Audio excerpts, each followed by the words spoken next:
Good evening, ladies and gentlemen. Welcome to the world-famous Museum of Science and Industry. My name is David Mosina. I'm the president and CEO, and we're thrilled to have you all here with us this evening. We're very excited to be a part of this important discussion tonight on big science, big challenges. We'll also talk about big exhibits, big inspiration for a minute. Before we get too far into the program, though, I want to give a big thanks to President Bob Zimmer and Vice President Don Levy. Thank you very much for your support.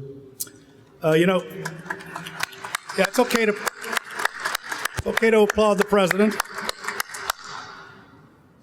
You know, your scientists have served us as invaluable advisors in the creation of our world-class exhibits, including Future Energy Chicago, which will open in September, You the Experience on the balcony behind you, and Science Storms, our most recent and greatest exhibit, to name just a few. So I'll give you a short inside story about the Science Storms exhibit that relates to big science. The original idea behind this exhibit was to replace our physics and chemistry exhibit on the balcony, which was Granger Hall of Physics.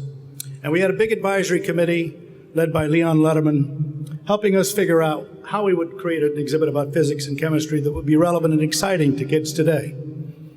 So our vice president of exhibition, who you saw in the film clip, Kurt Hornfellner, came in my office one day and said, "So I've got good news and bad news for you on the Science Storms exhibit."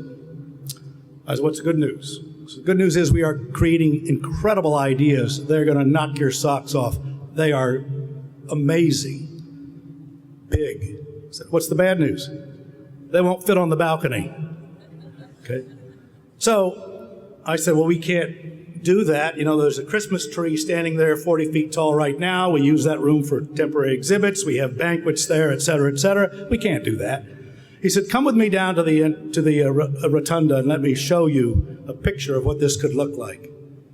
And he brought me down, he showed me the renderings, and I instantly said, "You're absolutely right. We'll find another place to do all those other things. This is the way we're going to inspire the future." So the plan was to, put a 40-foot tornado in the center, and then with the great help of Heinrich Jaeger and Sid Nagel, we built an avalanche that was sitting in their lab, or expanded it by a number of times in the diameter, and created that great exhibit. You know, the great Chicago architect and city planner Daniel Burnham said, "Make no little plans. They have no magic to stir men's blood." So big, bold science is in our blood here because we know its power to inspire and its potential to solve our 21st century challenges.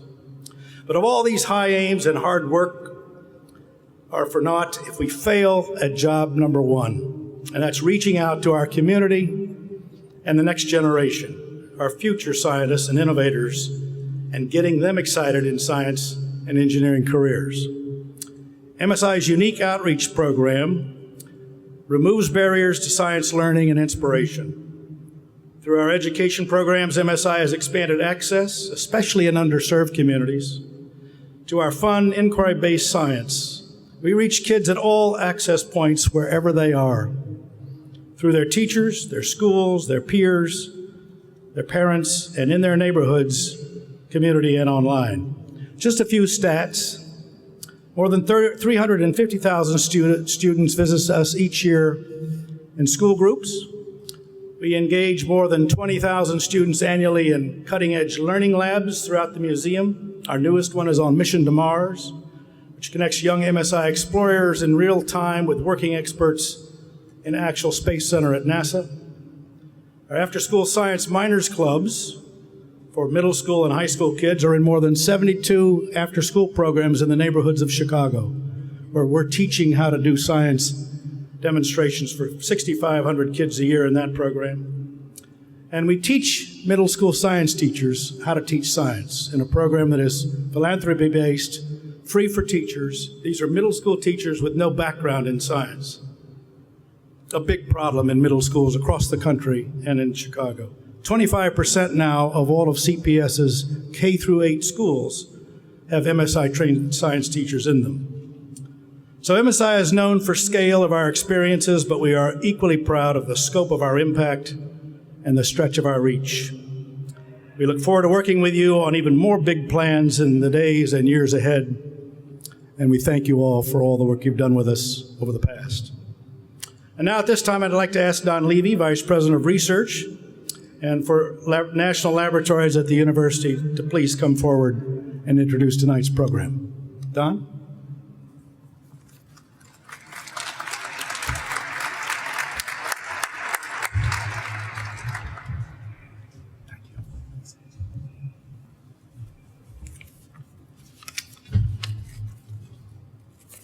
David, thank you.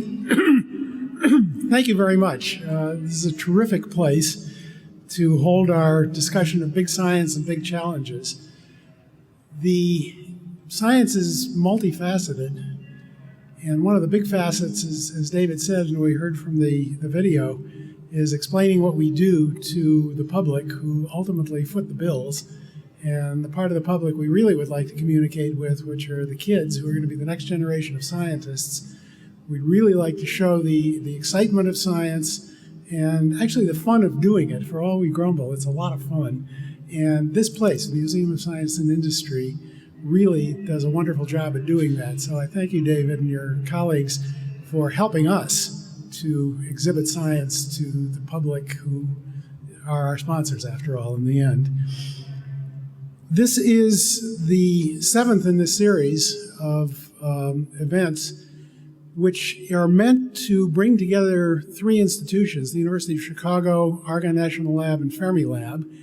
And the hope is, and it's been the fact in the past, that it's an opportunity for people who are separated by 27 miles or 54 miles, who might not otherwise see each other, but have a lot in common, to perhaps get together, meet each other, talk in an informal atmosphere, have a nice party in the University of Chicago style, which also has intellectual content. All our parties do. The series has been a tremendous success. I see many faces I know just be kicking around the 3 institutions, but I recognize many faces of repeat offenders, people who've come for one and then come back for more. And I hope you continue doing that. And for the people who are here for the first time, I hope we see you back again. It's been a great way to do things, I think. We have a spectacular panel this time. Bob Zimmer, Eric Isaacs, Piermaria Oddone, and Trudy Vincent. The title is Big Sciences and Big Challenges. I thought we probably should have named it Big Shots Talk About Big Science. We also have a spectacular moderator for this program, Steve Edwards, who is the Deputy Director for Programming at the university's Institute of Politics. I met Steve for the first time tonight, but I feel I've known him for a long time because his voice is so familiar. I've had many discussions with him, all in my head. We don't always agree, by the way. And it's a delight to have him here. The reason I know him so well, although he doesn't know me, is he's been a journalist for 2 decades covering politics and public policy. His work has appeared in a number of places, the BBC, Bloomberg News, PBS, and a number of public radio stations, including WBEZ, our local NPR station, where he's been for about 14 years, where he did many things. He was the host of the afternoon shift in 848. He moderated many candidate debates, and if you thought keeping candidates in order was easy, you can try your luck on this panel. I think you'll find it a little bit harder. He hosted the weekly political show, The Best Game in Town, and was correspondent for BBC documentary on Chicago's political culture. Getting the BBC to understand Chicago's political culture must have been something of a challenge. He's a native of Kansas City. He was a Knight Wallace Fellow at the University of Michigan and an AB in political science at Amherst College. Steve will take a minute or two to frame tonight's discussion, and then he'll introduce the speakers. So, Steve, the floor is yours.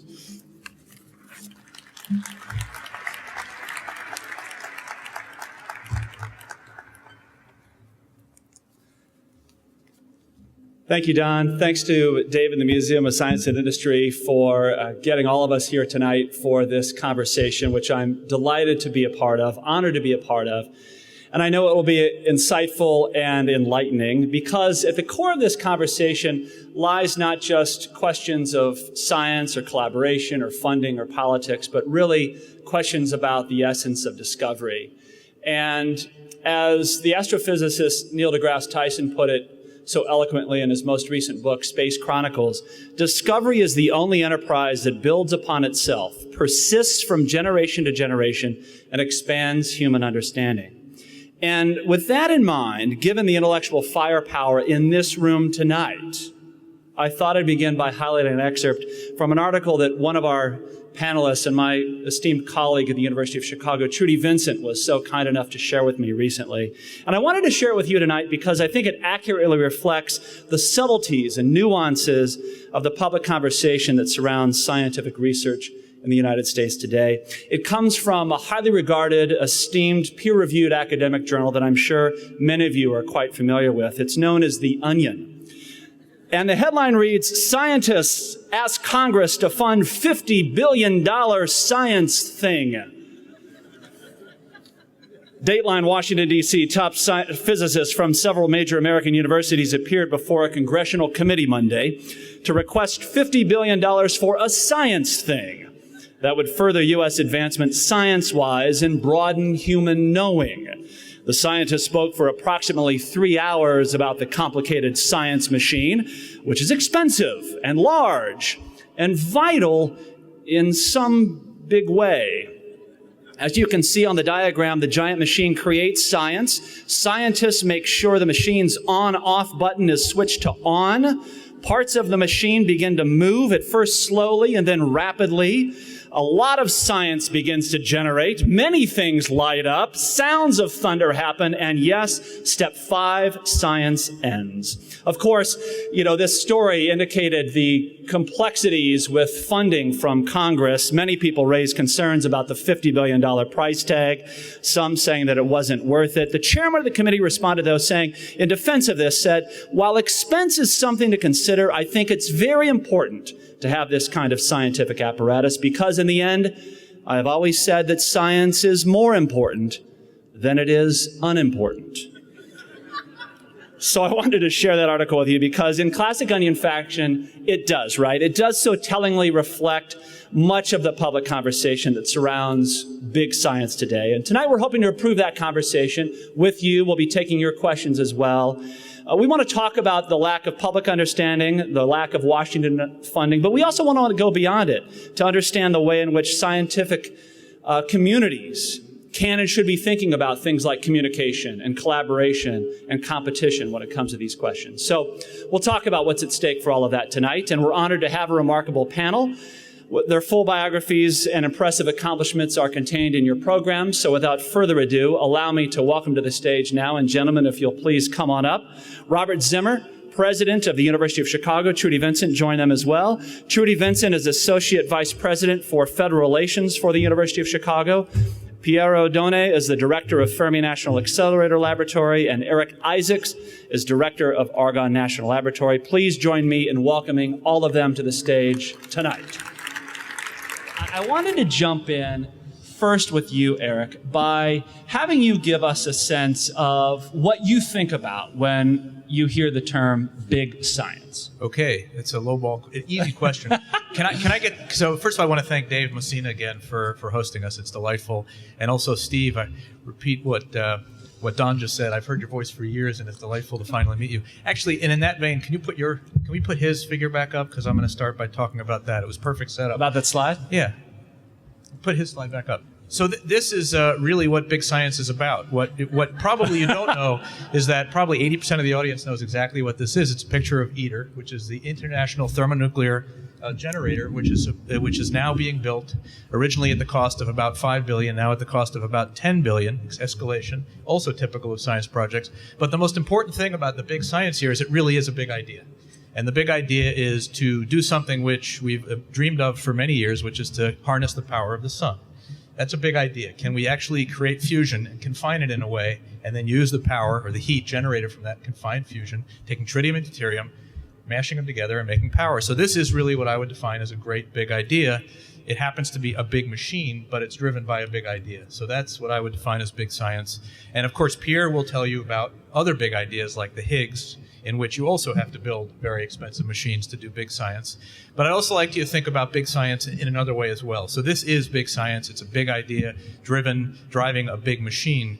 But let's take another example where always big ideas, but often can drive individual scientists to those big ideas. And the other example is the Advanced Photon Source at Argonne National Laboratory, which is a synchrotron. The synchrotron is $1 billion machine. It's expensive, so it fits the, say, big machine type of an idea. But many people, many scientists access that machine with not just one idea, but many big ideas. Some of those little ideas or big ideas end up winning Nobel Prizes. So you can also drive, if you will, big science with machines. Many smaller programs. So the Higgs is one big idea driven by one machine. The APS is many good ideas driven by one machine. And in that case, just one example, and I'll finish. Big idea is, a lot of PI scientists go use the APS, but they're thinking big. Just last year, we had a Nobel Prize awarded in chemistry for a protein whose structure was determined. Couldn't have been done without the APS. But it was just two gentlemen in a laboratory who figured out how to do something special with a protein. Turns out that protein won the Nobel Prize, but also it's a protein that sits in the cell wall. And it turns out that 50% of all drugs are sensitive and are affected by that protein. So it's in other words, just a scientist using a big machine to solve a big problem. So it's another way to think about big science, even though it's not necessarily in itself the big science. It's using a big machine and driving big solutions. So, Bob Zimmer, why does the University of Chicago care about big science? What's in it for the university from your perspective? Yeah, can I, before answering that question, let me give a slightly different answer to Eric's question, to what Eric said. So I think it's a mistake to identify big science with big ideas, because you can have big ideas, you can have big projects. The question is, what's the methodology you need to use in order to solve this problem? So, for example, a lot of big ideas in science are amenable to the following approach, which is that you have large numbers of people working in various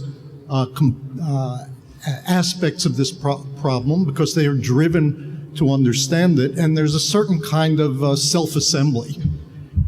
And so some large science ideas can in fact be worked out through this type of methodology, but not all can. For some, you actually need more purposeful organization, and you need a very large-scale instrumentation.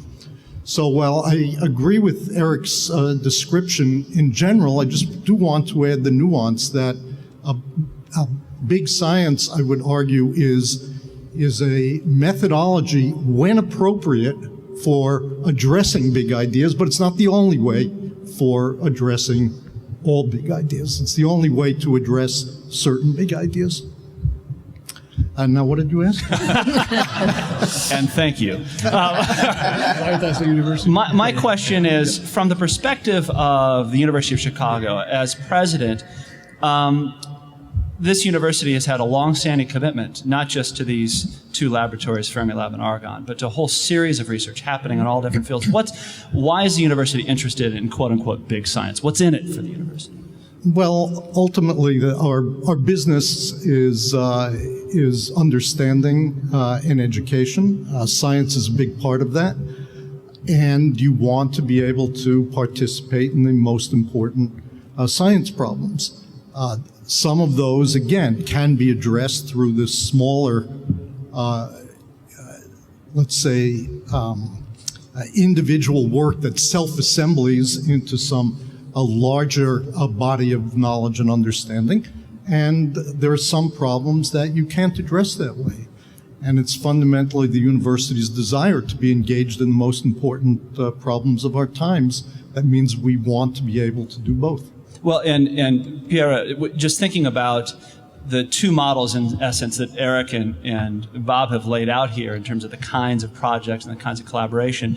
To what extent are we seeing collaboration within the fields of science these days? So I think both collaboration and competition play together. And we talk about big science, and I want to reinforce the point that Bob made. There are really many different modalities. We lump together a whole bunch of issues that have common characteristics, and those common characteristics say this is big science. But in fact, if you look in detail, things can be quite different, and the modalities in which scientists work also very different. So for instance, can I have slide 1? This is and can you click one more? The Atlas collaboration, for example, that is a big detector at CERN. You can see the collaborating countries are those yellow countries in there. So like all empires, the sun never sets over Atlas. And in order to build it, can I have slide, the next slide 2? It works at the Large Hadron Collider, which is a 26-mile ring, very complex. The next slide. You can see what the tunnel looks like, so it's not a simple thing. And then the next slide, which is the other detector at CERN, called the Compact Muon Spectrometer. And there is this book, Where is Waldo? And you can try to find Waldo there. It's a little speck at the bottom of that detector. So these are really very big things. Now, what distinguishes this is the extreme of collaborative science, because there are in any of these detectors 40 countries, 160 institutions. They have to plan, construct, analyze the data all in a coherent way, funded by Lord knows how many agencies, and so on and so forth. And so the degree of collaboration is enormous, and you have to have a huge drive to be able to do that, to put that much complexity together and actually get something done. There are other projects that are quite different. For example, the human genome, there was an agreement at some point after a complicated story of laying out a common information infrastructure about the genome. But beyond that, the science progressed very much in the mode that Bob mentioned. Once the genome information was out there, anybody could go in there and start pecking at it in some way and understanding different aspects, whether it was in a plant or a mouse related to the human, and so on and so forth. So there were many, many areas. And in that part, there was a common aspect that was cooperative across many countries of generating the information in the genome. But past that point, it was quite competitive among many different groups. There was collaboration between small groups. But then the aggregate information of many people working on it then advances the science. When it comes to light sources, it's yet different. There you build, like the genome, a common infrastructure. It happens to be an accelerator. But collaboration across continents only happens if the particular light source is unique. The linear coherent light source is SLAC, for example, is the only FEL at this moment at those frequencies or wavelengths, and therefore the world has flocked there to do work. On the other hand, other light sources, every continent, every country has light sources and tend to be much more local and competitive. So we lump science together, or big science together, but in fact, there are many, many different modalities in which it actually works. I want to bring Trudy in on this very quickly, but before I do that, let me just ask you a follow-up. I mean, in both cases, the picture you've created, Pierre, is a picture of, by and large, successful scientific research, right? Collaboration, one model, where people are actually working together on a common problem, sharing ideas, resources, and data. The other, using competition, but advancing the total understanding of that. So is all good? Are we all happy here with the way everything's playing out?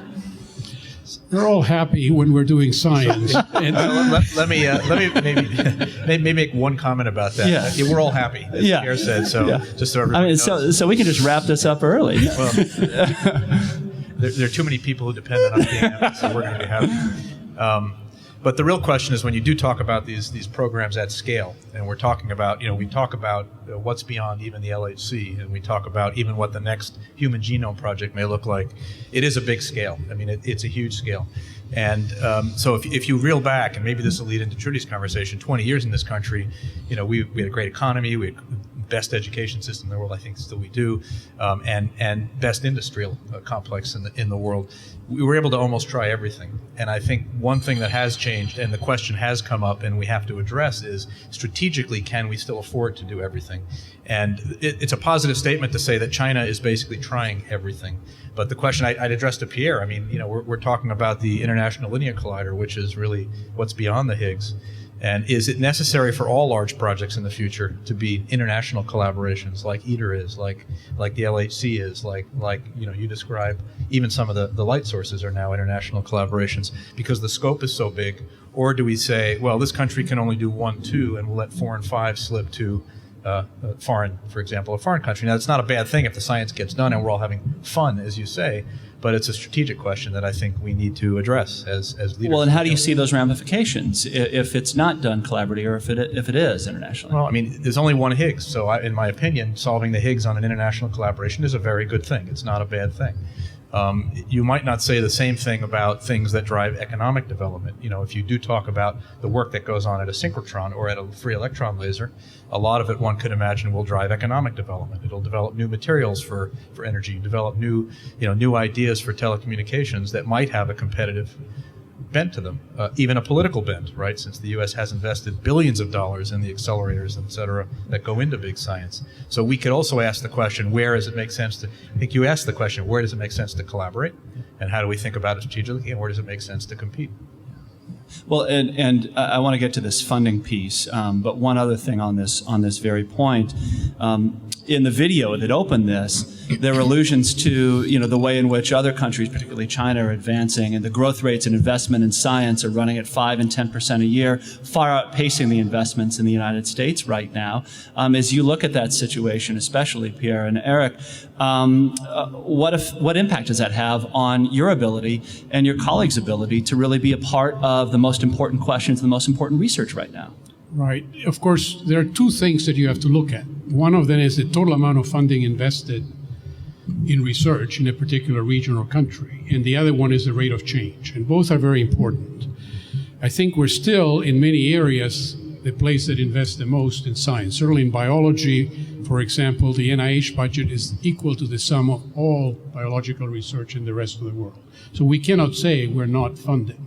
However, when we go in a decline or constricting budgets, then it's very difficult because the rate at which you absorb young people into the workforce is almost negligible. And so you lose generations of scientists if you don't maintain in a particular discipline a certain rate of growth. And we sometimes go in a big spurt, big increases proposed, at least if you look at budgets that have been proposed, and then big decreases in a very erratic way. And scientific careers tend to take place over long periods of time, very elaborate training, many mileposts that have to be satisfied. And so if you do not have a rate of growth, you cannot absorb the young people into the field, then you're going to go into decline eventually. So that's interesting. So this yo-yoing or this unpredictability has an implication not just for the scientific research that's being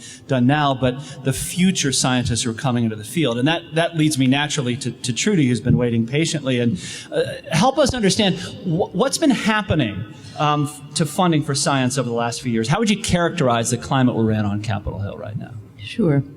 Thanks. And since I'm from Washington, I'll begin by not answering the question directly. So just answer the question you wanted me to ask. Right? That's right. First, in order to give you a little context about what's happening with science funding, let me provide you with a little background to remind you of what transpired to get us to where we are today. And unlike the Congress, I'll try and do this as painlessly and quickly as possible. So, as I'm sure you all recall, in August of 2011, the President signed into law something called the Budget Control Act, or the BCA, which was an 11th hour deficit reduction deal so that we didn't default on our debt obligations. The BCA put some very tight caps on discretionary programs, which are basically anything that money has to be appropriated for, so anything but Medicare, Medicaid, Social Security, and taxes. And it set the cap somewhere between flat funding and inflation. More importantly, though, it tasked a bipartisan committee to come up with a plan to reduce the deficit even further in a way that both political parties could stomach, and was supposed to involve some combination of tax increases and cutting spending. And to force the process along, negotiators came up with this brilliantly sadistic self-discipline mechanism. They created a consequence so undesirable, it would force Congress to quickly agree on a reasonable solution. And what was that consequence in one word? Sequester, right. Well, we all know how that turned out. Ultimately, after kicking the can down the road, Congress reached a deal at the end of last year to avoid the dreaded fiscal cliff, which is only tangentially related to the dreaded sequester, by raising some taxes, cutting some spending fairly significantly. Unfortunately, there was no consensus on how to reach the targets that were agreed to in the BCA to avoid these automatic, deep, across-the-board cuts for FY13 and beyond. And so, on March 1st of this year, the dreaded sequester kicked in. And the sequester means more than $85 billion in FY13 in automatic across-the-board spending cuts to both military and domestic programs. So it's $42.7 billion from each. That comes to about 5% of domestic programs and about 8% of defense programs. But because these cuts kicked in halfway through the year, it really is about double that rate. So this is the first phase of the $1.2 trillion in total cuts that are set to take place by the end of 2021. And that's what people need to be clear on, which is this sequester is not a one-year deal. If we don't turn it around, it goes through 2021. And they'll be sliced evenly and indiscriminately from a range of mostly these discretionary spending programs. So just to finish up, let me just show this graphically to you, and it's very graphic, kind of like a train wreck, bloody graphic. First slide, please.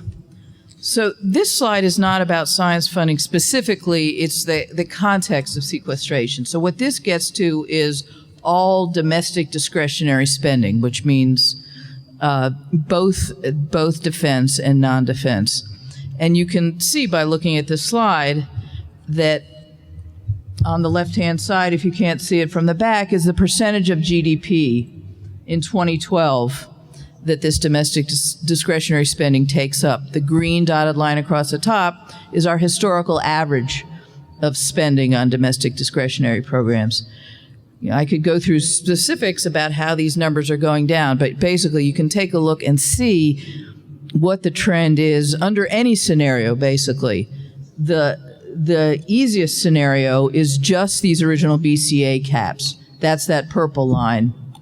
And I'm having a hard time looking at the colors. The bottom line is the turquoise line. The blue line at the bottom is BCA plus full sequester. And as you can see, it goes from 4.5 now, a little below 4.5 in 2012, down to about 2.5% of GDP by 2021 if these cuts stay in place. So let's look really quickly at science funding specifically, or what we call it as non-defense R&D. That's the proxy. And this is the chart you see here. So to get to your question, Steve, after all this time, if you look at 1997, moving up, there's quite a trend line up. It stays fairly level. There's a big spike in 2009, and that was from what's been called the Stimulus or the Recovery Act or ARA. So you see a very large spike there in non-defense R&D. And then the other lines give you a sense of the scenario as it moves forward. Under the BCA caps is that first line, which is still too low, but not as bad as whether it's under sequestration, which are the red lines. And then finally, the last one is if there's no cuts to defense, which looks like maybe the direction we're moving. And if defense is left untouched or is only nicked, then you're going to see the non-defense R&D go even lower. So that's the situation we find ourselves in. There's one last slide that I'll go through very quickly just to tell you where we are right at this minute. Well, actually, this is the Office of Science funding, and you can see this is an increasing downward trend. The next slide, the last slide, shows you what's been happening with overall appropriation spending. But what's critical about that slide is that last piece there, which is what we're looking at for FY14. The red bar going up to $967 billion is where the House budget stands right now. That is the amount of appropriation spending with sequester. The $1.058 billion, I'm sorry, that's basically $1.06 trillion, is the amount without sequester, just with these BCA cuts, and that's where the Senate budget stands. There's a $91 billion discrepancy there, and what the Congress is going to have to do, if this is going to at all get worked out and not see the sequester continue, is to figure out how to close that $91 billion gap. So that's the situation we find ourselves in. Overall, terribly grim for domestic spending, for science spending, and I would argue particularly bad for big science spending, and we can talk about that further. And why do you say particularly bad for big science spending? Why do I say that? Well, I'd be delighted to have the rest of the panel join in, but clearly one of the biggest issues for big science spending is it's very expensive.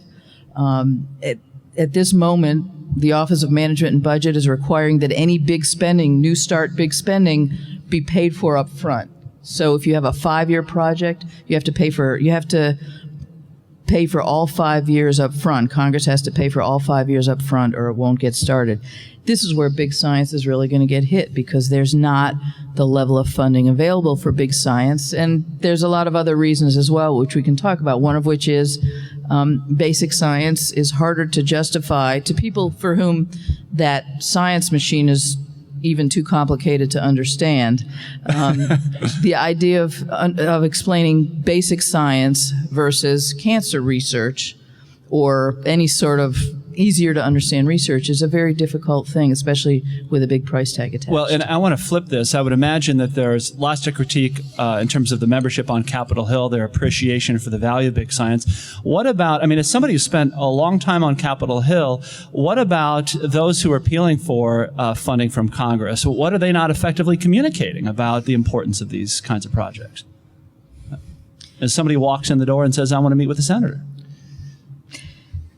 I'm happy to talk about that, but Eric, do you want to jump take in? that? Yeah. Well, actually, it turns out that I'll make a brief comment. It turns out that you can walk into those places on the Hill, and generally, it's rare that you find somebody who says science isn't good. Okay. In general, science is considered a very, very good thing. And it's more important than it is unimportant. It's more important than it is unimportant, to borrow from the Onion. It is, however, I think to Trudy's point, it is extremely important that you convey the importance of that science to someone who may not understand, ITER or may not understand the Higgs boson. And the real question there, I do think we saw this crisis looming, right, which is non-trivial. The real question is, what are we not doing now to convey more information? I don't want to get into a discussion over, moaning that we don't convey well enough, but, are we developing, I would even argue, kids, students who can really start thinking and big about the science, right? Because I think typically, historically in science, we've trained students justifiably to think very narrow and deep. To think very carefully, like a hedgehog focused on one thing to get a PhD, and it would be probably a good deed if we also took young scientists and really taught them the value of understanding what they're doing in the broader context and convey it. Because I will say, when I talk to Congress, and you say, even if you talk about the Higgs, but talk about a synchrotron, which is $1 billion instrument, or talk about a $500 million upgrade, what have you, it's very easy to say, here are the 3 things we've just done that should change the world, and you get excitement. You get a very positive reception from the other side. So it's not clear we can stop this waterfall from occurring, but it's clear that we can convey, at least reasonably well, what we're doing. We just, I don't think, have taken the time to bring up enough people to really think big that way. Yeah, sorry, go ahead. You've been silent for quite a while, so. I know it's an unusual state. I think actually you do need to put this question in a larger context, because it's not as if I don't believe it's as if science is being singled out in some way. I think what Eric says is right, that generally speaking, there's been a significant bipartisan recognition that science is generally speaking a good thing. There's a lot more to say about some of the nuances of that. But the question around budgeting is never what's good, but what are your priorities? What choices are you going to make? So having somebody say that's good is necessary but very far from sufficient when it comes to budgeting, which I say is a question of choice and priority. Now, if you look at choices and priorities, what you are seeing systematically is a investment in certain segments of the population, namely those who vote, and a certain disinvestment in other parts of the population, for example, children who don't vote. What you're really not seeing is the type of long-term investment for the future. It's taking a lower priority in national policy decisions than the type of immediate issues around how are we going to satisfy various blocks of voters. And that is, unfortunately, the current reality of budgeting. And I think that is also a bipartisan problem. It's not restrained to one party or another. So I think what you're seeing with science is not that people don't think it's good. Yeah. It's that it is fundamentally a long-term investment. It's an investment in the well-being of the country down the road. It's an investment in people and results down the road. And that's not where the country is. The country, meaning not just Congress. We do have a problematic political structure and inability to reach any compromise right now. But I think the bigger problem is that the American public is more interested, frankly, in its own immediate gratification than it is in long-term investment. And that, I think, is a problem that we in the science area are fundamentally caught up in. We are not being singled out. We are caught up in a national environment, which is problematic. I would tend to agree, because if you look at that curve that Trudy showed of the fraction of GDP devoted to the discretionary spending in the government, it really falls down very dramatically from 12 into the future. And it is the discretionary part of the budget, after all, that allows the country to evolve, whether it's science, whether it's infrastructure in the country, whether it's schools, whether all of these investments, that's part of the discretionary funding. Science has not been particularly badly treated relative to that discretionary part of the budget. I think, like you say, we're trapped in that. And the issue of investment, not only in science, but in infrastructure, in schools, the long-term investments, that all comes from that discretionary part of the budget. And structurally, we're trapped in there because that's the easy thing to cut, for one thing, because it's called discretionary. Discretionary means, well, we can do it, maybe we don't have to do it. And so I think it's a profound misunderstanding when we talk about discretionary funding. And unfortunate that it's called discretionary funding. It's almost the essential part of the government function, but we call it discretionary. So we don't. That's a real problem. So I'd like to add to this point. I do agree that part of it is the voters who are saying they're more interested in immediate gratification, like with recovery and where it was spent in recovery, although science did well in that. But I think part of it also goes back to leadership. And you know, it is true that most, even companies, have given up the long-term research for the same reason. They need to invest in the short-term aspects. But I would also argue, if you go back to the 60s when we were investing a huge amount, you look at the what was it, 10% growth year in, year out, doubling in 7 years out of 61 through 67.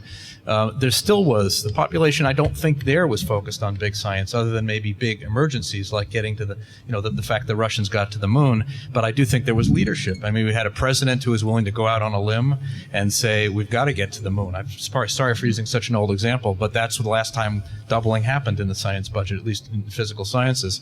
So I think part of it is also, do we drive the leadership in Congress? Because I do think we don't right now have strong leaders in science in Congress. I think that's a true statement. We have some, but not very many. But in those days, I think there were some people willing to stand up and say, this is about 20 years. It is about the long-term future of the country. I'm afraid that it's not just, like I said before, I'm afraid that it's not just the Congress either. I think it's just in general the country that's dropped the ball on leadership. Companies have done the same thing. Well, and you've said before that there are huge implications for global competitiveness with the trend line that we're on. What do you mean? Well, I mean, global competitiveness, I mean, the real issue there is, I think Pierre said it, right? There are several things that this country still leads in and several things in which we punted our leadership in. We talk about leadership in terms of science. Certainly, the LHC was built in France, and it's a debate whether we lost leadership there or not. We're very participatory in the LHC science.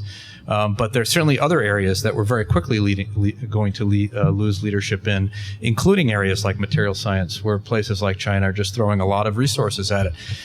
We can call it leadership, but China, and it's also the fact that there is 10% growth, and it makes it easier to have that leadership. But there are people there saying we must invest in education, we must invest in industry, and we must invest in the long-term science.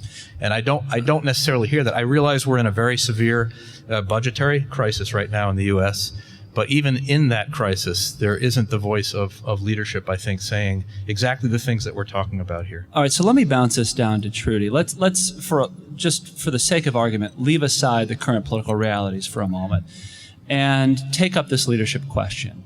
And you look down the road, to use Bob's long-term underscoring here of how important it is to think of the long term. Why aren't we seeing, in Washington in particular, a bigger sense of strategic vision, a bigger sense of what are we trying to do in 2 decades, what are we trying to do in 3 decades, looking out at the rest of the world, looking out at the potential for scientific discovery to strengthen the United States in economics, in security, in a whole host of areas, quality of life, you name it. Beyond the politics, what are the barriers there? What are the things that would need to happen to get a different kind of conversation around science? Well, once again, I welcome the rest of the panel to give their thoughts, but my first thought would be if you establish 20-year terms for members instead of 2-year terms or 6-year terms, because Congress is very much driven by elections these days, more than ever, both parties. And so they are driven by immediate results, and it's a very parochial place by its nature. And so the idea of big strategic thinking that cuts across states, that cuts across issues, that cuts across funding sources is just something that is antithetical to the way these guys think in an everyday way. I mean, go ahead. I think there are actually counterexamples to that. Actually, probably Bob could speak better to me than this one. But if you take Mayor Bloomberg, who's a politician, I think there is huge leadership in what he's doing in New York with, let's say, Cornell, thinking big about the future. He's out of office. He couldn't possibly get a 4th term. We can't change the law again. But he's in office. He's out. But nonetheless, he's donated a chunk of real estate. He's doing, it's not at the same scale we're talking about, but it is big. It's, we're talking about $500 million. We're talking about a city investing that way. We're talking about politicians can still do it, I think, even on the way out. I think there is possibility for that kind of leadership. I think the missing piece, and you don't hear politicians discuss this, is to project 20 years from now or 30 years from now and imagine what is it that we want to have at that point? What kind of country, what kind of infrastructure, what kind of facilities in science, where do we want to be? And that dialogue, there doesn't seem to be any time for it because you get elected and immediately you're on the phones collecting money for the next election and so on and so forth. There doesn't appear to be a place for the political machinery to actually engage in thinking and imagining what that future is. Then you can have fluctuations, and yes, budgets will go up and down and so on. But if we could have a vision toward what is it that we're driving towards, that would generate some coherence in the program. Yeah, and I apologize, Eric and I were having a sub-debate, and you may have said this, but in some ways it's the role of the executive branch, I think, to have those bigger visions and to think long-term, because the political considerations are to some degree less, but there's a constant tension between the executive branch and the Hill. I don't know if, I'm sure you all remember the superconducting super collider. And when that was first conceived, there were 100 senators that were supportive of it. And then as soon as they decided it would be built in Texas, there were 2 senators that were supportive of it. And those were the Texas senators. And that's just the way that Congress functions these days. And big focus is jobs. I mean, Democrat, Republican, what they want to be able to produce in the short term is jobs, and what does this mean for my state? So, for example, the LBNE, involves Fermilab and South Dakota. But if you could maybe convince politicians that along the way the neutrinos would stop in Iowa for lunch and maybe stay at a hotel in South Dakota and go on to the Badlands, you can build a bigger base. But coalition building, I think, is really the key to making something happen politically these days, is bring together coalitions. And the trick, of course, across science and even within fields of science is when they circle the wagons to make sure that they're shooting out and not in. So I want to leave Washington aside for a moment, in part because Bob gently admonished us not to have the same conversation that's been happening for 30 years, mostly focused on Washington and government funding or lack thereof. So let me turn it back to you. What are the other elements when it comes to the challenges facing big science that are missing often from the conversation or aren't emphasized enough if you leave the other piece out of this? Well, I'm going to do what I did before and not entirely leave the other piece out, because I don't want to I'm going to do this in a way that doesn't complain about Washington, but actually celebrates Washington and asks the science community to do something a little different. And if you say what's missing, I would say that it's actually important to remember the preamble to the Constitution of the United States, because it tells you what the government's business is. It says that the government is being formed to form a more perfect union, establish justice, ensure domestic tranquility, provide for the common defense, promote the general welfare, and secure the blessings of liberty for ourselves and our posterity. It doesn't say that the mission is to support science. It's important that science be supported, but it's important that it be supported from the government's point of view because it actually fulfills those missions. And if you actually read those missions carefully, it's fundamentally the business the government has been in since the beginning. It's in that business in a bipartisan way. People disagree what the right thing to do is, but that's more or less what the government has been doing, aside from its unfortunate occasional forays into interfering in individuals' lives in the way it shouldn't. But leaving that matter aside, and so I think it's really incumbent upon the science community not to be talking about these projects as and going back to Olaf Schneeven's comment, as funding is not an entitlement. And it's not there just because we're smart, and if you don't understand the value of what we're doing, you're dope. That's not a good argument for funding. You have to make an argument around the basis of what the fundamental business of the United States is, which the United States government is, which, to paraphrase the preamble, is fundamentally about national security. It's about economic growth, and it's about a certain type of individual well-being. It has to do with justice, health, and so on. Every one of those things science plays an exceedingly important role in, but I would argue that all science, not just science that has a so-called instrumental aspect, but in fact science as a fabric, all of it needs to be talked about in this way. Pierre and I have had many discussions about this, but I believe there's a powerful argument to make and to talk about science inside that context. So if I would say what's missing in this in the general discussion about this is just to not look at what part of science you're talking about as decontextualized from all of science.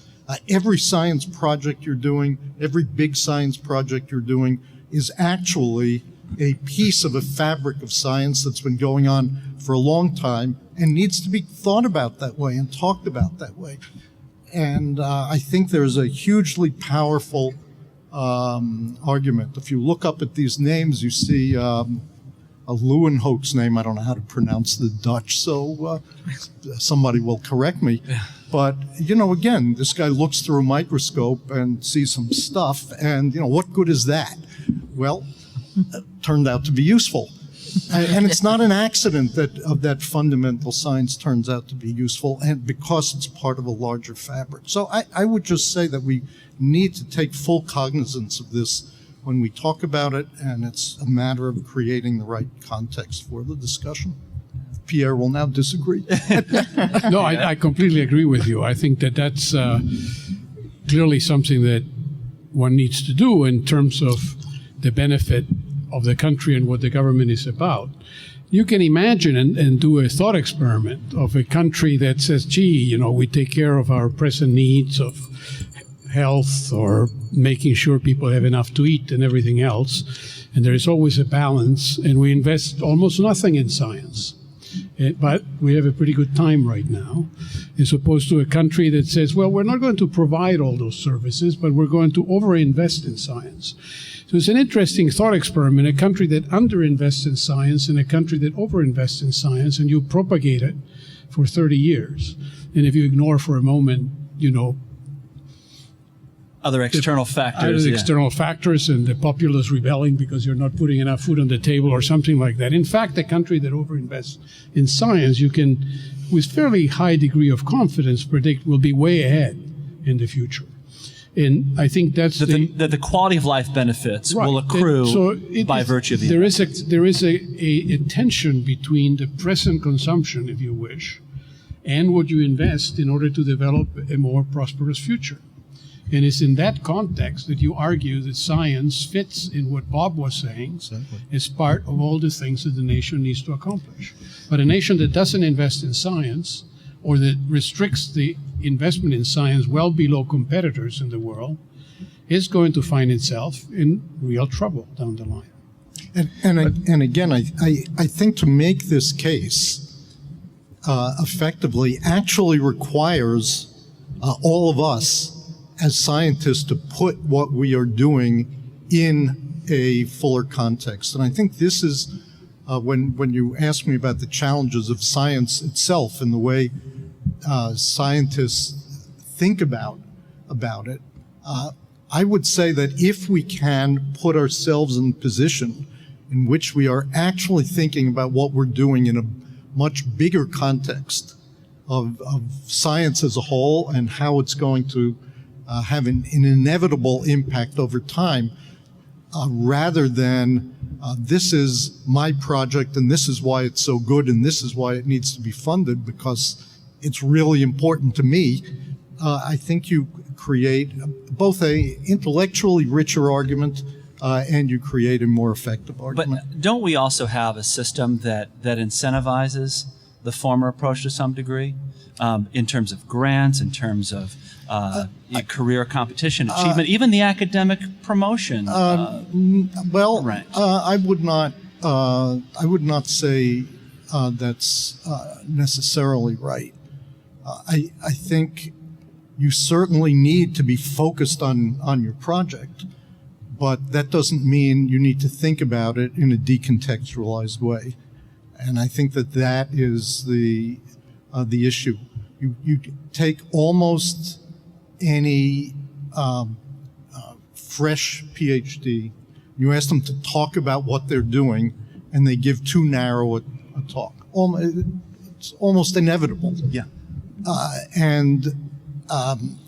I just had one of those conversations the week before last, as a matter of fact. Yes. And my eyes glaze over because I don't understand the nuances of the research on particular aspects of proteins, and I'm not smart enough to connect the dots, and the conversation stops.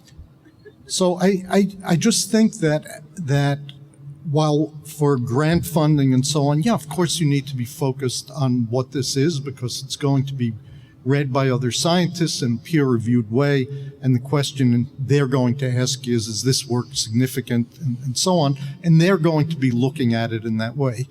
But that's different than saying that we can't put that work in context, we can't understand it in context.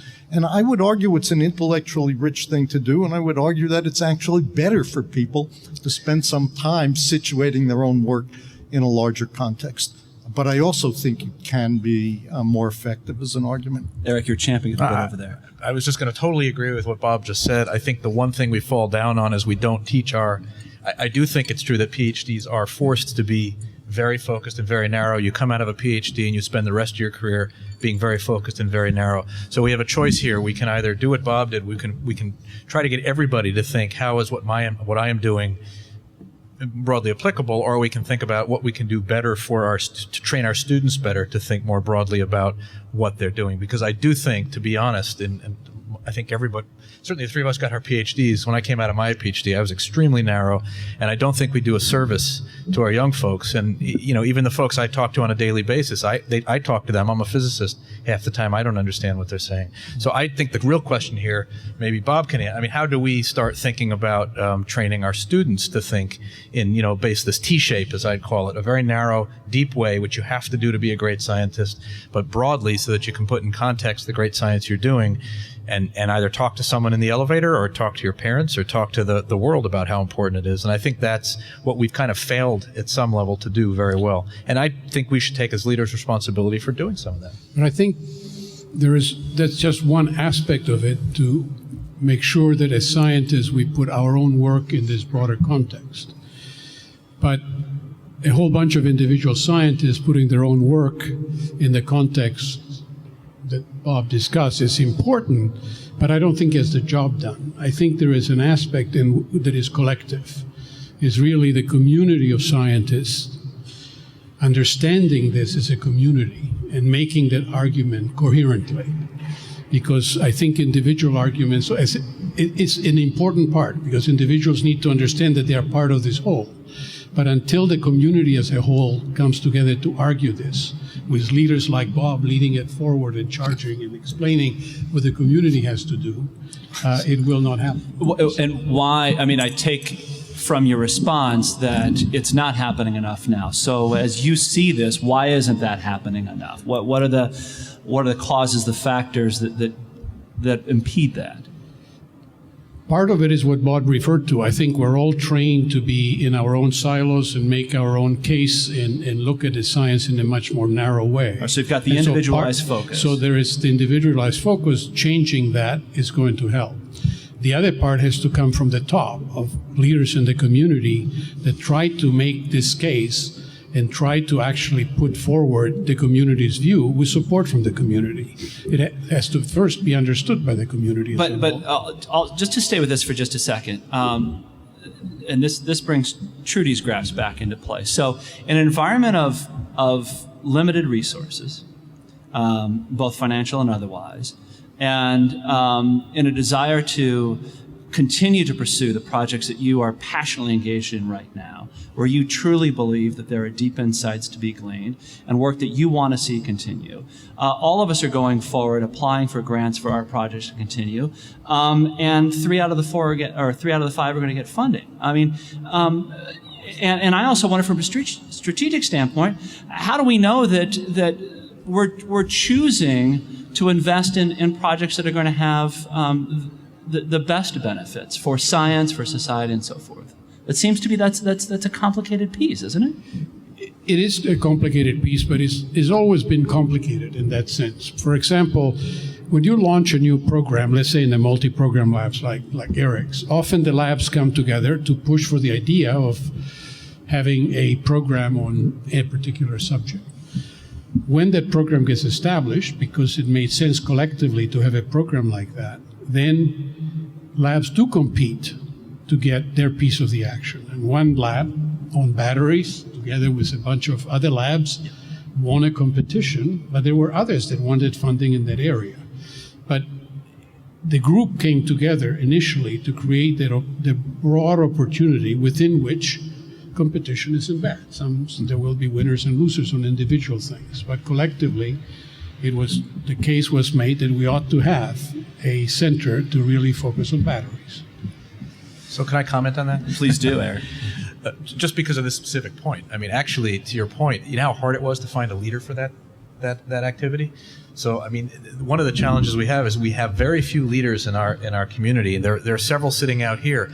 I really don't think we do enough to bring our folks into this leadership roles, to really think big, to be able to put together the multifaceted program, which ends up in big science. Because, as Pierre said, it's about first a scientific dialogue, but it's also about dealing with the politics and understanding what you need to talk to politicians about, the benefit of what Bob said. So piecing together these major scientific big challenges or solving them is a big problem, like the human genome. It didn't come to someone's mind one day. It took many years to understand that was an important problem for the nation to solve. It was debate, there was a lot of discussion, many workshops, many conferences, and finally it was realized by Department of Energy and NIH that they could put together a big program that would drive big science, top down in some ways, but ultimately it was bottom up. The problem we have, I think, in our community, and it's not a negative because I think it's easily solvable, is trying to develop our young folks into the leadership roles that will be able to think big about things like energy storage hubs, et cetera. So I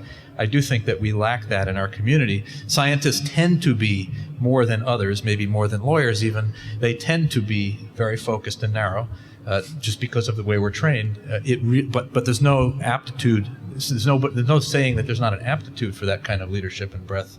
And so I think, just from our own personal experience with the hub, as Pierre said, it was very hard to get enough big thinkers to put that together. We finally did it, but it was very hard to do. All right, let me pause here and open it up to you for your questions. So don't hesitate, raise your hand, and we will call on you. Yes, let me begin here in the front row. If you wouldn't mind standing up, I don't know that we have a microphone, so there's one coming up. Hold on just one moment as we do. While that's coming up, hold your question. I'll just ask a quick one to Trudy here. We've talked a lot about Congress. We haven't talked as much about the actual agencies in federal government here. Is there something that they could be doing differently to help both the Hill and to help scientists here? Well, I think it is the case that the executive branch is a better place for doing this sort of big thinking because there's less of this immediacy to what they're doing. So I think there's a very important role to be played by the Office of Science, by the NIH, by executive branch agencies, because particularly the way politics are working right now, if there's progress to be made in some of these longer-term strategic priorities, it's going to be driven by the executive branch, is my view of it. All right, let's take your question. Yes, ma'am. You mentioned that it would probably be a good idea to have 20-year terms in the House of Representatives because of the fact that they never think of anything but running for office. What exactly does one do to try to lengthen the term of a House of Representative member? I mean, why not 4 years? Why not 6 years? I don't understand why it's a big deal. Trudy, I'll repeat the question and pose it down to you. This has to do with Trudy's comment about 20-year terms. I'm trying to actually create longer lifespans, and the question is, what can be done? Why is it so difficult to actually think about changing terms to 4 years or 6 years, or things where there are a little bit more shelf life and less incentive around immediate re-election cycles? Let me just mention that was the little sub-debate that Eric and I were having. He said to me, do you really think 20-year terms is a good idea? And let me just say for the record, no, I don't. For some I do, for some I don't. But I think, there's that the constitutional issue. I honestly don't think that the answer is about lengthening terms. I think that this campaign finance reform is a piece of it. I think there's probably a better shot at that than there is at lengthening terms, and I don't think there's any sort of shot at either of them, quite frankly. Do we have this microphone working? Great. All right. More hands. I'm going to go to the far side here, the woman in the purple, because her hand was up first, and then I'll come in. First, I want to say that I am a big supporter of big science, but there's been a lot of national discussion about the huge discrepancy in income between the very bottom and the very top. There also seems to me we need a greater discussion about the discrepancy in education between the very bottom and the very top. This plays on the discussion that you were having about scientists finding themselves in silos. Even though I'm a big supporter of big science, when you look at, say, the strategic landscape with the Chinese and realize that they can move into big science often by stealing intellectual property, which they get better and better at doing all the time, is there more of a responsibility right now for us to think of how scientists can work with education and not with their students like their postdocs, but how do we bridge down, as we do at the museum, but on a much more broad, forceful level with 4, 3-year-olds, to let them see what the possibilities are? It's a great question. Who wants to? Yeah, take it first? I can start. Generally speaking, I think the issue you're raising is a very important one. I think it's not disconnected from what we talked about before. I think you have large public education systems that are failing the children that they're supposed to be serving. There are all sorts of reasons for that, which I don't want to go into. But I think the reality is that they are failing. I think there's a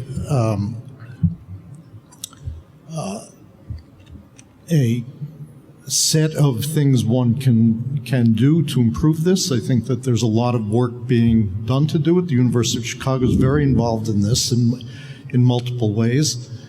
But I think what you're identifying is a very serious national problem. I mean, it's still the case that, again, talking about competitiveness, if you go back 35 years, we had 75% of children graduating from high school. Now, today, we have 75% of children in the country graduating from high school. It's a quarter of the children in the country don't graduate from high school. And they are in a situation where their opportunities, both for their future life individually and for their capacity to contribute to the country, are severely limited.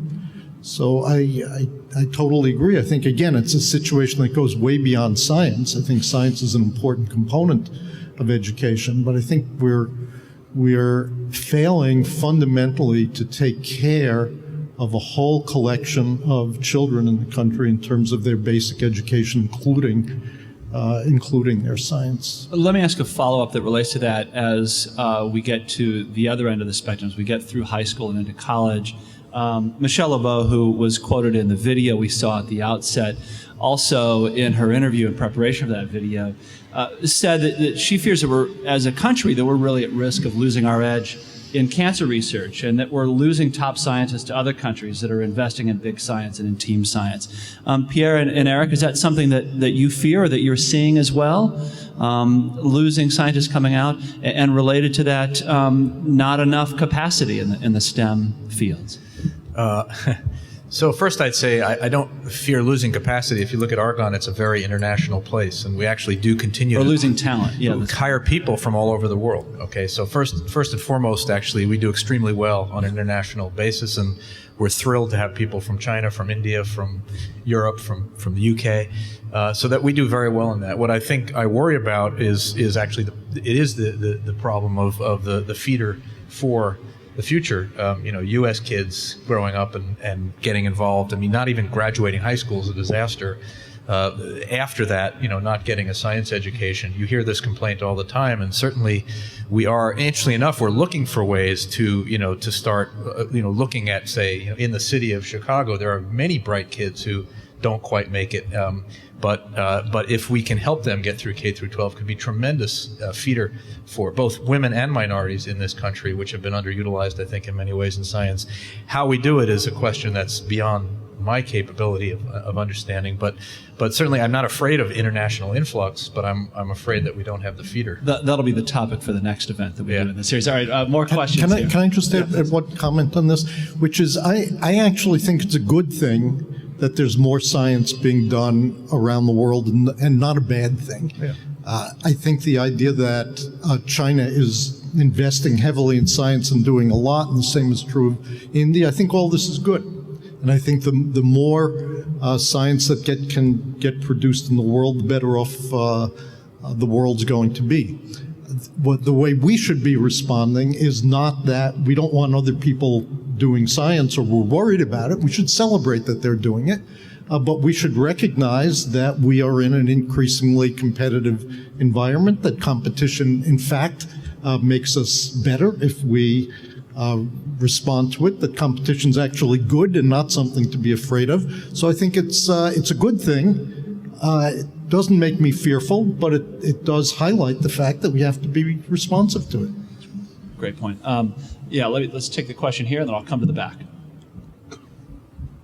Dr. Isaacs, you mentioned the problem of finding more leaders within your institutions. And you're the director of National Laboratory, and you've been in industrial laboratories, and you must have a lot of thoughts about this. If one were to improve the process of taking bright, young, possibly narrow, technical people and turning them into bright, middle-aged people who could have head a department or run a project and move them along to more and more responsibility, if you wanted to do that better, would there be workshops? Is there a think tank that could work on this? Is it some training? What would kind of form would it take, or what would you suggest to someone that said, "I want to solve that problem"? Yeah, so that's a great question. So and actually, probably anyone in this group can answer that. I would start by saying, first of all, that actually a lot of our young scientists have somewhat of a different take than I even had when I was a young scientist and not middle-aged. A lot of the kids come to the laboratory, and also the universities, students, universities, wanting to solve the big problems. There are some big problems out there. There are all these palpable problems. Call the environment, call energy, call even high energy. I mean, all these things people hear about and they get very excited about. So at least I think my interpretation these days, anecdotally, when I talk to, say, earlier career folks, is they're very excited about trying to solve those big problems. I think when they show up and they want to solve the big problems, we say to them, well, first get this grant and make sure you figure out how to get this proposal, get your 150K here, and move on to the next 150K and the next 500K. I think the opportunity there, and we're trying to do this certainly at Argonne. I think probably Pierre is doing the same, and I know the university is to find those people who are excited by the bigger problems and give them exposure to a broader range of circumstances. We were hearing before, actually, there are ways you can go down to Congress and work in Congress for a year. So we're looking for ways to send our earlier career folks down just for a year, not to send them away forever, but to expose them to a broader way of thinking about things. Even just cross-pollinating from one discipline to another can work.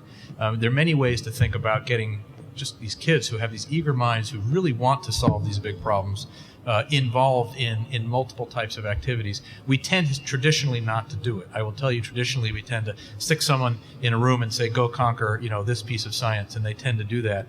And so I would argue that it's not a very hard thing to do, but we haven't quite focused enough on it.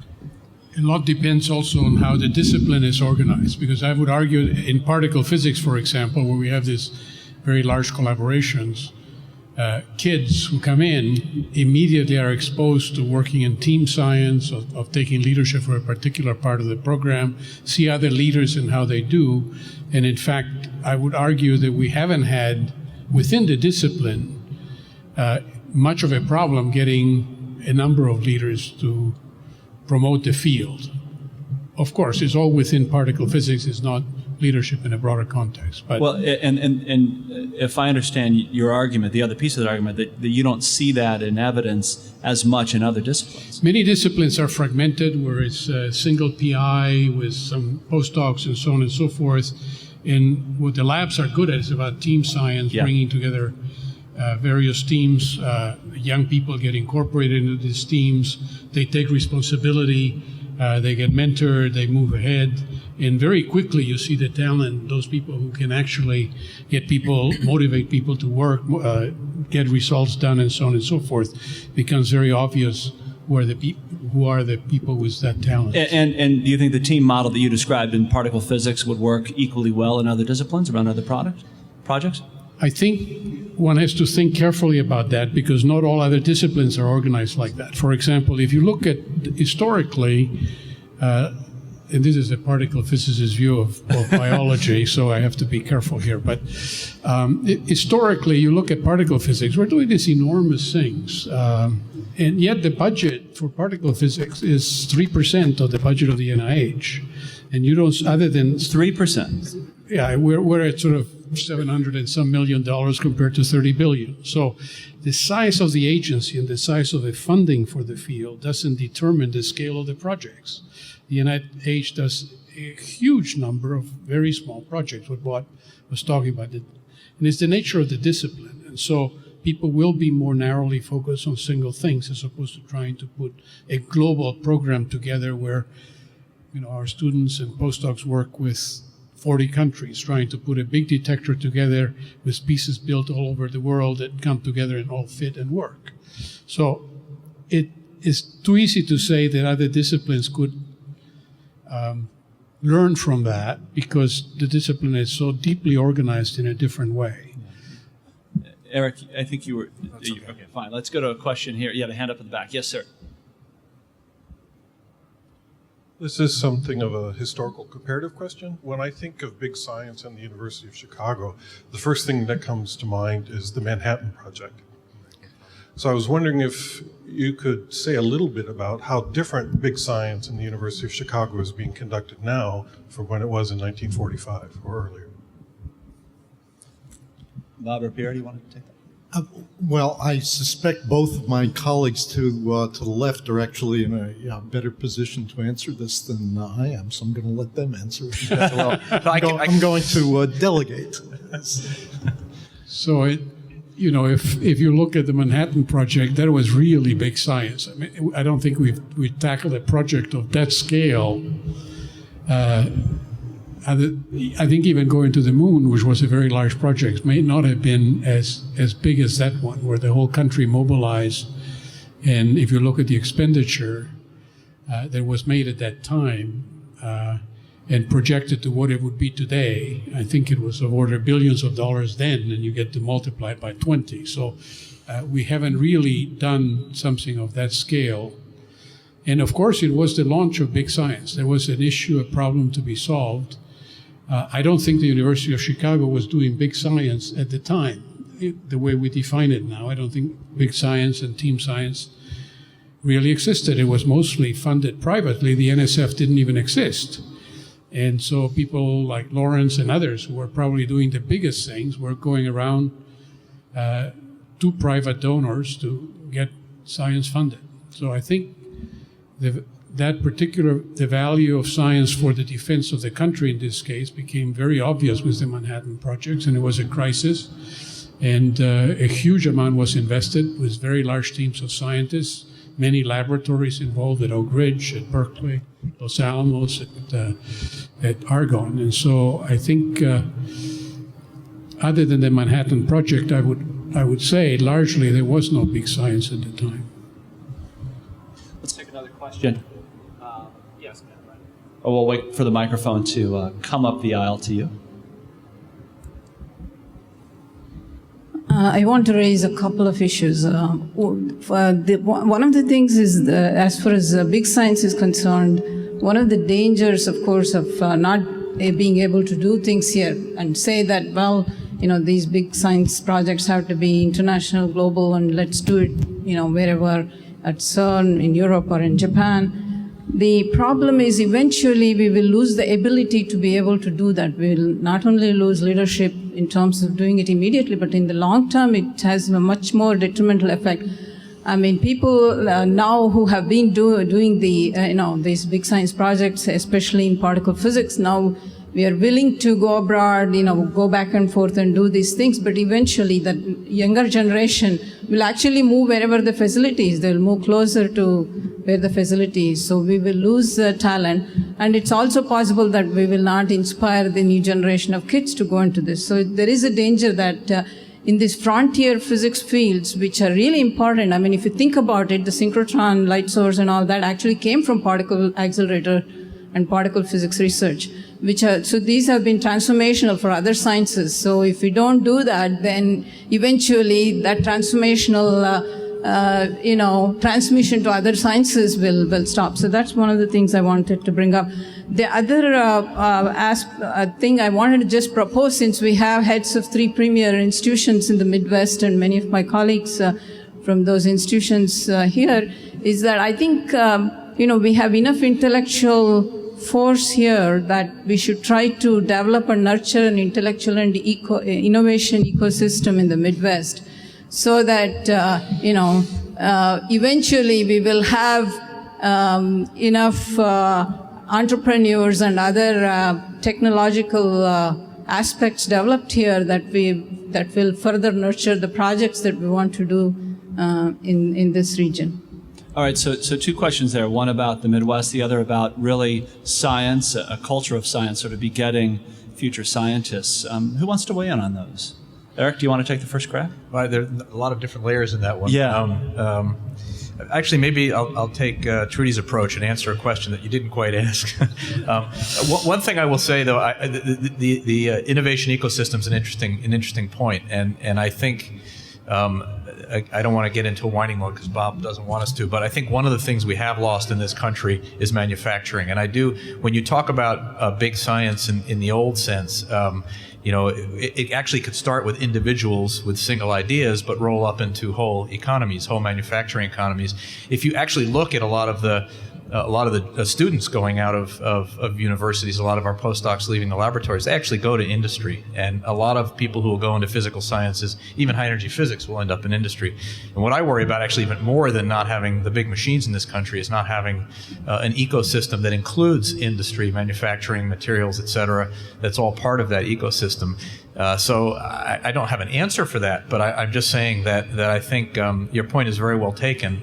It's not just our ability to build big machines; it's a broader ecosystem that includes big machines, but it also includes, capabilities like whole industries that may or may not happen anymore because we're not generating the educational system, we're not generating the young kids interested in it, and then we don't have places for a lot of those folks to go.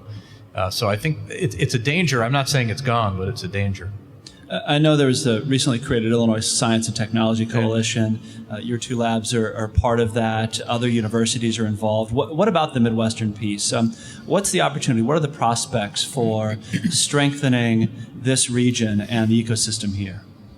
Bob, what's your sense? Yeah, well, I think they're quite significant.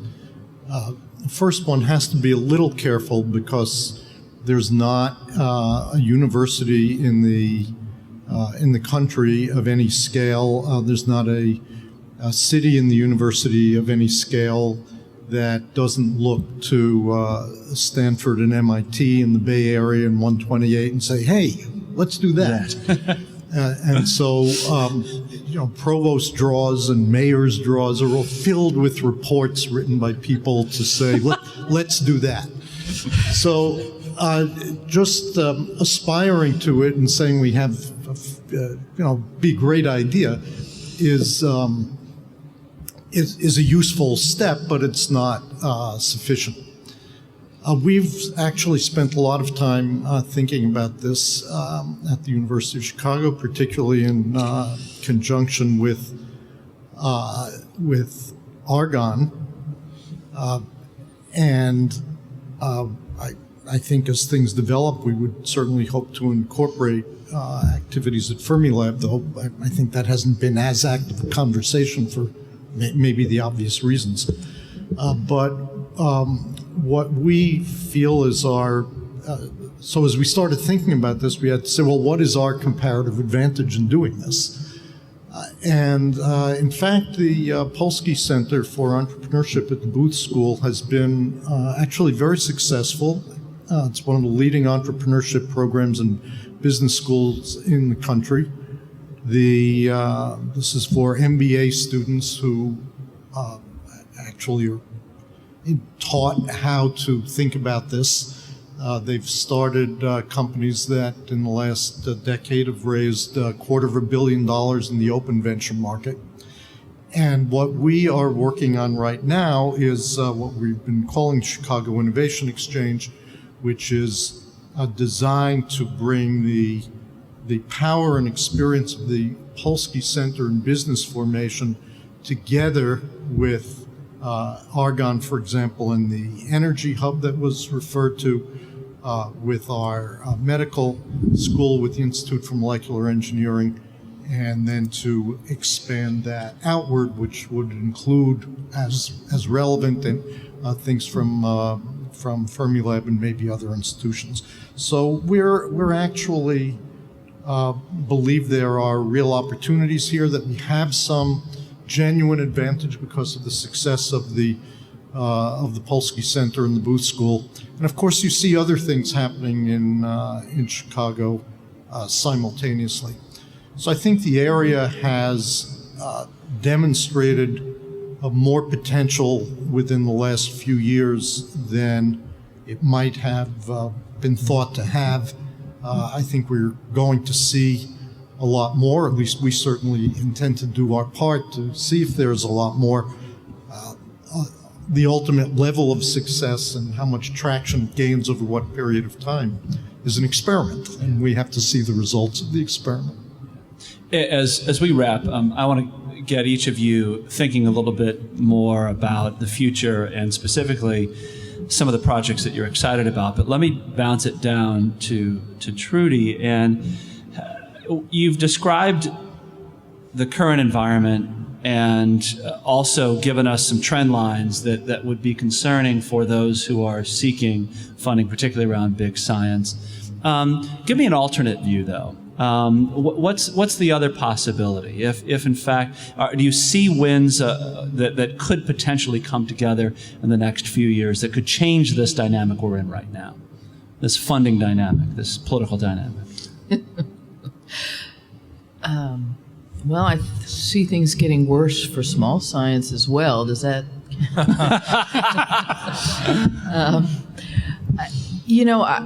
I think that Washington is cyclical, and I think, that to be somewhat optimistic, I think that we are a country of big visions, and I think that there's certainly an opportunity that there'll be a convergence of vision, and people will begin to think, the economy, I think, is getting better. We're solving our deficit problem, and it's possible that things will turn around, that the American people will get tired of the partisanship and people will come together. So certainly that's a possible scenario. So let me... But it's not one you see happening soon, certainly. Certainly not in the very near term, but 5-10 years down the road, I could certainly see something like that happening. Right. I want to ask each of you, what are you most excited about right now that's happening at your laboratories or in your respective fields? Eric, what are you particularly excited about? So I'd like to add some optimism back into the conversation about doing big things. I do think that we can do big things, and not just big machines. We're talking about big programs, right? And so, certainly our lab is interested in trying to do big things. And I'll give you some examples, because I think they pull on existing resources, but just put them together in a different way. So if we aren't going to see growth, there are other ways to think about doing big science. And I'll just throw out a couple examples. One has been a challenge that's been around for a long time, which is thinking about materials by design. Being able to imagine a material, compute it. We have people in the audience who do this, and then actually be able to make it. And you can think about putting together pieces that already are there. And we saw Rick Stevens talk about massively parallel computing. Those machines, we're going to continue to push those. Maybe it's slower than we had hoped, but they're still going to happen. So we'll be able to compute at scale, exascale, or even beyond. We'll be able to still be able to do synthesis. There'll be plenty of small chemistry and solid-state synthesis labs around the country, if not the world, which we can start bringing together in these bigger ways. And at the same time, there'll be characterization facilities like the APS. We'll continue to push those. They may not be at the $10, $20, $30 billion level, but I think we can piece together what we have and solve big, grand challenges in science that are equally important to any of the ones we've talked about tonight. So I do think there's a lot of optimism in rethinking a little bit about how we parse, how we cut, how we put together big programs to make something big happen. I do think if we don't do that, we end up suffering quite a bit. I think the analogy, this is our last statement, I imagine, so I'll make one last comment. I mean, the analogy is a lion in Africa. It turns out that a mouse is worth about 100 calories, and a lion can go out and eat mice all day, and it turns out it takes more energy for that lion to catch mice, and it will die if it just goes out and tries to capture mice. That lion has to go after zebra. It has to go after big game. And, the big game for us is the big science challenges. And I really think it's important for us to think, I'm sorry, it's not the Field Museum. I know it's the Museum of Science and Industry. But, I think the U.S., we don't even need new money in many ways. As Pierre said before, there is a lot of money going into science. We'd all like to double the physical sciences budget. It would be great because we can invest in everything. But if we can't, there are still really good problems out there that we can solve in a bigger way, which national labs and universities working together with industry can help solve. So I'm optimistic. Pierre, how about you? What are you most excited about right now? I'm most excited about the discoveries that have been made recently in particle physics. We've been waiting for this particular era for a long time. And between the discoveries of the LHC, the doubling of the energy of the LHC, the opening of neutrino physics, the hints that we're getting about where dark matter might be, turning on the instrument, the Dark Energy Survey in Chile, to understand the next step in dark energy. In many ways, except for funding, it's really the golden era for particle physics. So I'm also, with Trudy, optimistic that the government is cyclic. So the next director, I'm stepping down in July, is going not only to have all this beautiful science, but my worry is his budget will double. And I will have done all the turbulent driving through all this mess. So that's what I wish the next director would be wonderful. That's what I foresee. And Bob, the last word to you. I also just emphasize that we really are at quite an extraordinary moment in terms of science, its output, the opportunities, the development of new areas.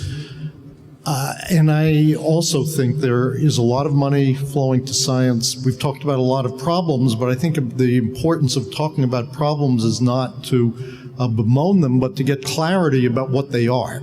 Because you see data that you say, well, this is problematic, but what is actually the underlying problem? And that's why I think it's important to talk about those.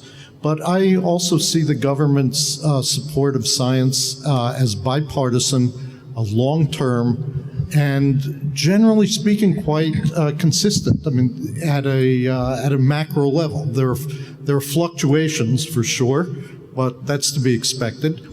And I think we do have these structural issues we have to deal with, but I would say that the deep support from the government has been there certainly since World War II, and if we can get some of these problems straightened out, that I would expect it to be there, thereby giving the fullest possible opportunity to all the science issues. Now, just in terms of content, I might end where that video began, which was with Rick Stevens doing the Rick Stevens thing, and talking about the great power of computation to help us think about a whole variety of problems in different ways as totally new questions. I think this is not unrelated to both of the issues that Pierre and Eric talked about, but it is very deep and widespread, and I think it's a fantastic moment for science, and we're going to see wonderful things over the next 20 years. I'm going to invite Don Levy back up to close us out, but as I do, please a warm round of applause for Bob Zimmer, Pierre Oddone, Eric Isaacs, and Trudy Vincent. Thank you all so very, very much.